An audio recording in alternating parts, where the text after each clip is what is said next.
సంవత్సరము ఈ డిసెంబర్ నెల 2వ ఆదివారం నాడు దేవుడు నిన్ను బల్లలోనికి వచ్చిన నీవు ఇస్కరియోతు యోధ బేరము పెట్టుకుని వచ్చాడు. మారు మనసు లేకుండా వచ్చి ఆయన అమ్మేయడానికి వచ్చి ప్రియులారా వచ్చి ఆ యొక్క ప్రభు ఇస్తున్న శరీరాన్ని, ప్రభు ఇస్తున్న రక్తాన్ని తీసుకుని శాపాన్ని పొందుకున్నాడు. ఈరోజు నువ్వు ఎలా తీసుకుంటున్నావు?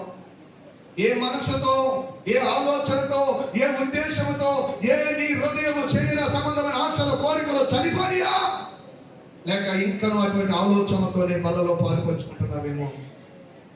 ఈ రోజున దేవుడు ఒకవేళ నీ జీవితంలో అనేకమైన కష్టాలు, అనేకమైన నష్టాలు లేకపోవడానికి, నీ కుటుంబంలో పిల్లలు అనేకమైన అప్పులు ఉండడానికి, నీ శరీరంలో అనేకమైన వ్యాధులు నేను వెంబడించడానికి ప్రభు శరీరం అయోగ్యంగా తీసుకుంటున్నావేమో, అనాలోచనగా తీసుకున్నావేమో. నీ ఏదో శాపడిస్తున్నాలే, వారానికి ఒకసారి, నెలకు ఒకసారి ఆ బలం తీసుకొచ్చేస్తే పనే పాత్రలున్నావేమో. అది ప్రభు శరీరము, అది ప్రభు రక్తము. అనాలోచనగా తీసుకుంటావా? నీ పిల్లలకు శాపాన్ని ఇచ్చిన వ్యక్తిగా ఉంటావా? దేవుని దగ్గర పశ్చాత్తాపంతో తీసుకుంటావా? నీ జీవితాన్ని నిజంగా ప్రభుత్వం అప్పగించి నీ క్రియలను మార్చుకొని తీసుకుంటావా? పరలోకానికి వారసులుగా, వారసురాలుగా ఉంటావు. ఏం కోరుకుంటున్నావు? ఏ ఆలోచనతో తీసుకుంటున్నావు? ఎవరికి అయోగ్యం కాదు, అనాలోచనగా కాదు.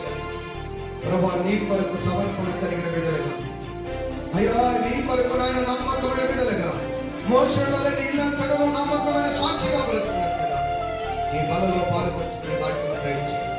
ఒకవేళ ఇంతకాలం ఎవరైనా అయోగ్యంగా, అనాలోచనగా ప్రభా లోకంలో పాపంలో విడవకుండా బలలో పాల్పంచుకుంటే ఈ రోజున వారికి మారు మనసు దయచేయండి, రక్షణ దయచేయండి.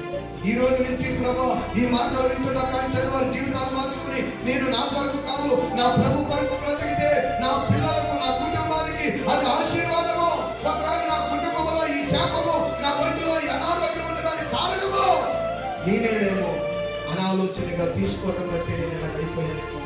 నా కుటుంబం ఇన్ని బాధలు, నా పిల్లలు ఇన్ని బాధలు, నాకు ఇంత అనారోగ్యం, నా బిడ్డల జీవితంలో ఇన్ని కష్టాలకు కారణం నీవేనేమో అని పరిశీలన చేసుకుంటే ప్రభా వారిని క్షమించండి, కనికరించండి.